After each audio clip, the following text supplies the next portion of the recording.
A time ago, when India was a nation of independent and glorious kingdoms, there was a king. And a king who indulged in a pastime that I really relate to and would relate to were it not Lent. For he loved eating... what? Chocolate. Lampreys. Cake. Cake. Chocolate cake with lamprey line. Chocolate cake with lamprey line. So that's a well-known Indian dish. Indian sweets, like, and I'm really rubbish on this. What kind of, come on, Indian sweets, people? Gulab jamun. So, can I say it again? Gulab jamun. Gulab jamun. Gulab jamun. Any others we know? Kulfi. Kulfi. Oh, of course, I forgot kulfi. Gulab jamun, kulfi. He loved eating them, and because he was a king, he could have them whenever he wanted. Which meant they had to be out all the time in the palace. And so the palace was full of sweets. Like, I can never say it. Say it again for me. Gulab jamun. Gulab jamun and melting kulfi. So, going along with all of this food out all of the time, there was also a problem with mice, who have quite sweet teeth. So wherever you saw an Indian sweet, you'd also see a mouse helping itself. And as you may be aware, mice do not have much bladder control. You really don't want to be eating food a mouse has been running on. And the king had almost had enough when one morning he woke up, looked up, and there was a mouse sitting on his bedclothes, happily munching at a lovely piece of sweetmeat. And he just shouted, "Enough! Will no one rid me of these pestilential mice?" And of course, if the king shouts, his advisor comes running and says, "Your Majesty, of course we must rid you of these mice.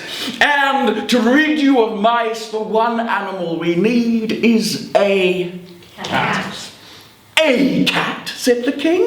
"I'm a king. This is a palace. I don't want a cat. I want the palace full of cats." So they filled the palace with cats, and he was rid of those pestilential mice. And cats are really superior, which is not good if you're a king. And the king was getting quite paranoid about these cats looking down at him. And one morning he woke up and sitting on his chest was a cat licking his paw and looking at him as if he was a piece of dirt. And he said, "Enough! Will no one rid me of these pestilential cats?" And his advisor said, "Your Majesty, if you wish to be rid of the cats, the one animal we must get is a Dog. "A dog?" said the king. "I'm a king. This is a palace. I want the palace filled with dogs." And so the palace was filled with dogs. Small dogs, big dogs, panting dogs, barking dogs, slobbering dogs. And the cats were gone. But after a while, of course, you can slip up in dog dribble once too often. And the king at one point woke up in the morning, and there, sitting on his chest, was a great hound, looking at him and just panting dog breath into his face. And the king said, "Enough! Will no one rid me of these pestilential dogs?" And his advisor says, "Your Majesty, if you wish to be rid of the dogs, then you need a Tiger. nice one." That would make sense, but we've done tigers, so I'm going to skip the tigers, but go to another one instead. We're still in India. You need an elephant. And the king said, "An elephant? I'm a king! This is a palace! Fill my palace with elephants and get rid of these dogs." So the palace was filled with elephants, and the dogs were seen no more.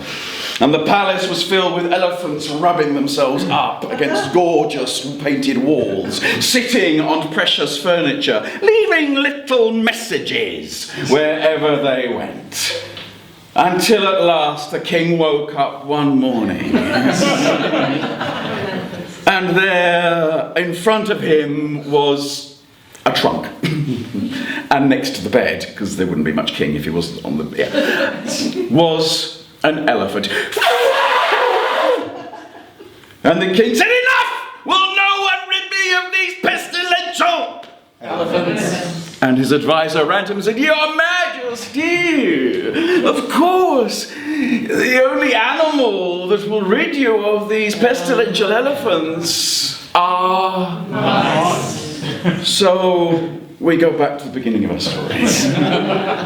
A palace that was overrun with mice, but because the story ends here and doesn't continue to loop, I think it must have been broken as a pattern, which makes me think that Tupperware at some point must appear. So that if you went to the king's palace, food was protected, covered, and in the end the mice gave up.